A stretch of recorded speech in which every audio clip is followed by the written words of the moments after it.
that a lot smarter Nigel Benn could have been capable of doing the same thing in his career. You don't know that. No, I don't. But that's the questions now. That's the questions that have now arisen talking rubbish. because of what he did. Okay, but before we get to...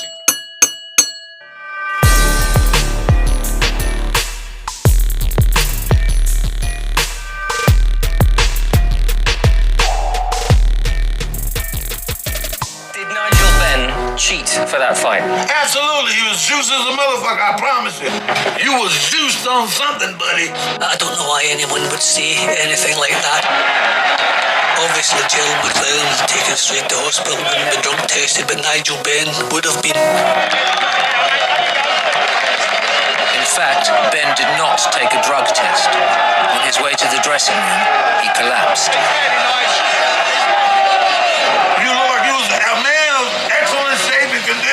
Just fought a tough fight, but you go back to your fucking dressing room and you pass out. You know why you passed out? Because you didn't want to piss for him. You fainted on the way out of the ring. Exhaustion. What do you think? What do you think? It would have been exhaustion. Nothing else about that. I'm not doing no drugs. I've never done drugs. I've been a liar. I've been a thief. I've been everything. But I've never ever taken any anabolic steroids while I've been boxing. No. Chris Eubank Jr. has opened up a can of worms. Based on that video that we seen about him and Gerald McClellan, Nigel Benn, you know, we know Conor Benn has been popped. He's tested positive twice for the same thing. And Chris, being Chris, maybe Nigel was guilty of the same crime, right? Let me counterpunch. I think the Nigel Benn incident, when he fought Gerald McClellan collapsed. He's not the same. He's pretty much like in a Pritchard Cologne state, right? And because he's in a Pritchard Cologne state, this is a very high accusation because it's not like, you hurt someone that didn't really affect them to the point of that night being that night that everything went to shit. It wasn't that drastic. It wouldn't be this big of a deal. But since it is this big of a deal, we have to look at the possibility of Nigel cheating. He never took a drug test after that fight. And that's the whole thing. And do I blame Nigel Benn? No.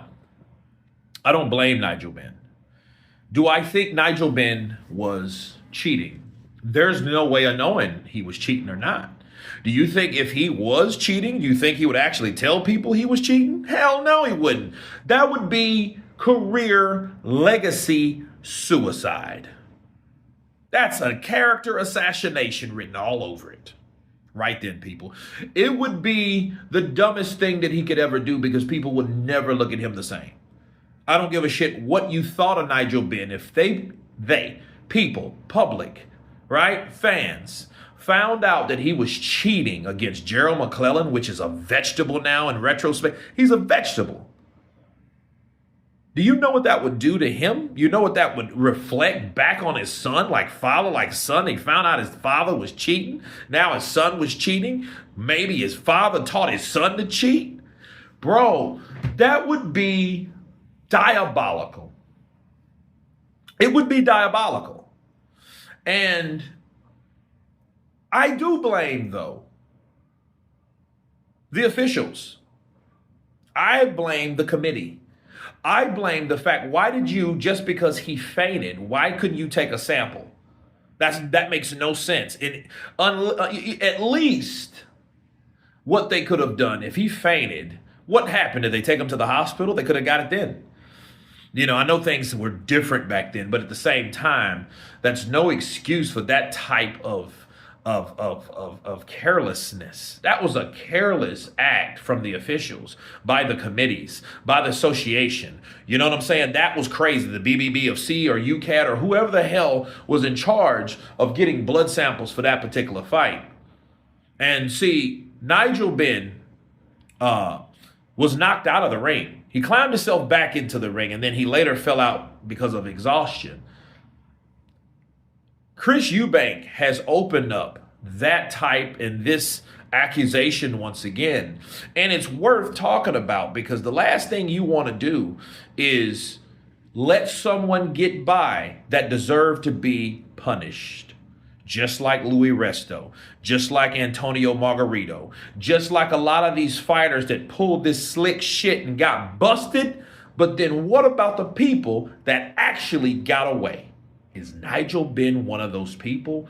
That's the question I ask you guys. You guys tell me what you think about this new rehashed info on Nigel Benn. Of course, please subscribe. And you guys been Counterpunch.